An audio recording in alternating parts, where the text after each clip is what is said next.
As I'm sure many of you will know, Eurosport did their best rivalry of the year, and they voted that Daniil Medvedev versus Alexander Zverev was the rivalry of the year.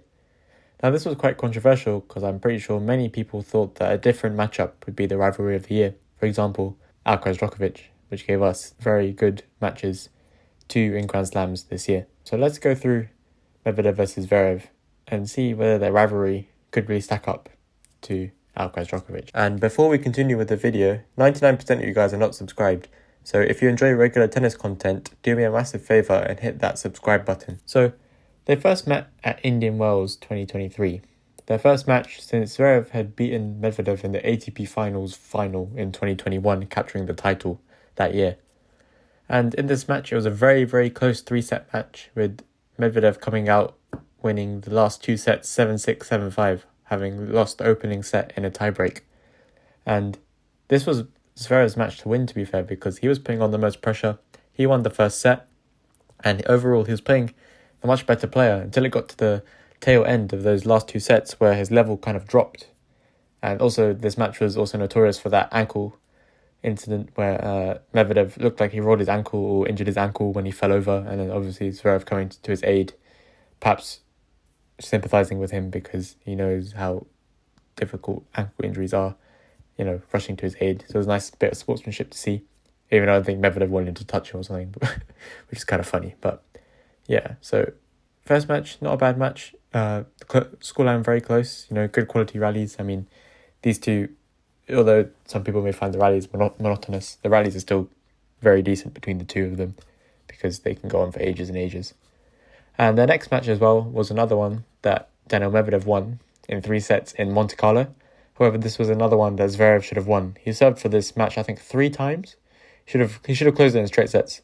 But he said that Medvedev's antics distracted him. That's why he wasn't able to close out the match.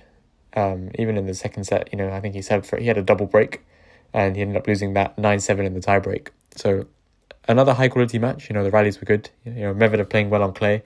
I'm pretty sure no one expected that coming into this. They thought, Zverev would definitely get the win here. But another round of 16 match in a Masters 1000 that Medvedev came out on top. They next met in Rome, and this Rome match was a one-sided beatdown. It was 6-2, 7-6. You might think, 7-6 tiebreak in the second set. It must have been close. It really wasn't. Zverev didn't really have a look on Medvedev's serve that much.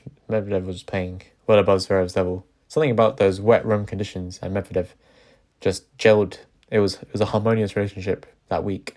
Obviously, Medvedev winning the title, and them two meeting in the round of 16 once more in a Masters 1000.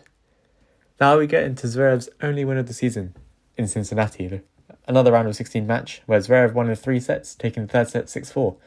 And this was the other way around now. I think that Medvedev wasn't playing at his best level, and like how Zverev was playing in the tail end of those sets that he played in the last 2 matches, Medvedev was playing like that kind of throughout the whole match. I don't think Medvedev really brought his A game to those hardcourt Masters. Obviously, he lost early in Toronto as well, and then losing to Zverev in Cincinnati was very confusing.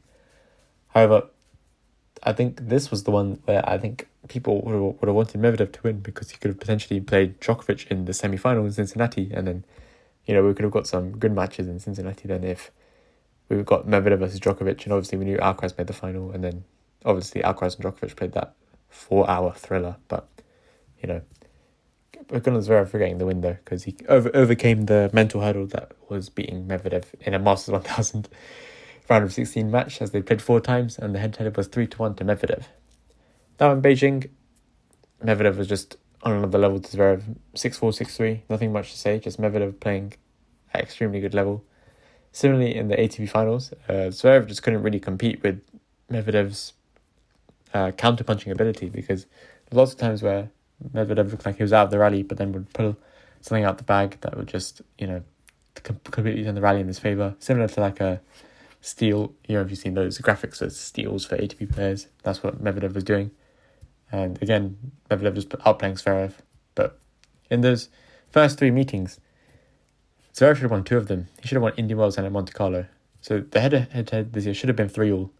And I could have argued that it was a close rivalry. However, 5 wins for Medvedev, 3 of them being quite one-sided matches. And, there's no way that this rivalry was comparing to Alcaraz Djokovic. Like, although you would say the ATP Finals one was a one-sided win for Djokovic against Alcaraz, the rallies in that second set were absolutely insane. I mean, and they were way better than the monotonous rallies that you get with Medvedev and Zverev.